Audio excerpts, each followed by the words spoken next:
2023 বর্ষে শামি আবার নিজেকে প্রমাণ করলেন। বিশ্বকাপে রীতিমতো জ্বলে উঠেছিলেন মোহাম্মদ শামি। ভারতীয় দলের মুখ্য পেসার রূপে প্রথম থেকে সুযোগ না পাওয়া শামি গ্রুপ পর্যায়ের ম্যাচে নিউজিল্যান্ডের বিরুদ্ধে প্রথমে সুযোগ পেয়েছিলেন। প্রথম ম্যাচেই শামি 5 উইকেট তুলে নেন শামি। এরপর থামেননি তিনি, পুরো বিশ্বকাপ জুড়েই বোলিং বিভাগ সামাল দিচ্ছিলেন শামি। বিশ্বকাপে সর্বাধিক উইকেট শামি পেয়েছেন, 24 উইকেট নিয়েছেন, তাও মাত্র 7 ম্যাচ খেলে। এমনকি এবছর বিশ্বকাপে 3 ম্যাচে 5টার বেশি উইকেট নিয়েছেন। বিশ্বকাপ সেমিফাইনালে নিউজিল্যান্ডের বিরুদ্ধে 7 উইকেট তুলে নেন শামি, যেটি ছিল এই বিশ্বকাপের সেরা পারফরম্যান্স। শামি 2023 সালে ওডিআই ফরম্যাটে 19 ইনিংসে 16.46 গড়ে ও 18.53 স্ট্রাইক রেটে একবার 4 উইকেট ও 4 বার 5 উইকেট নিয়ে মোট 43টি উইকেট নিয়েছেন। দুর্দান্ত পারফরম্যান্সের পর অর্জুন পুরস্কারের জন্য তাকে নমিনেট করা হয়।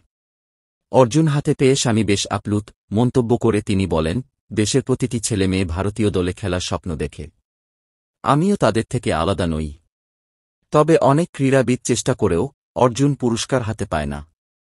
অনেকের পুরো জীবন কেটে যায়, তবুও এই পুরস্কার জিততে পারে না। আমি এই পুরস্কারের জন্য মনোনীত হয়ে বেশ খুশি।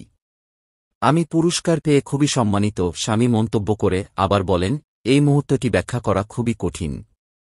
আমার একটা স্বপ্ন সত্যি হল। আমার জীবনের সবথেকে বড় পরিশ্রমের ফল হল এই পুরস্কার। বর্তমানে চোটের সমস্যায় ভুগছেন মোহাম্মদ শামি। ইংল্যান্ডের বিরুদ্ধে সিরিজেও শামিকে হয়তো যাবে না দেখা।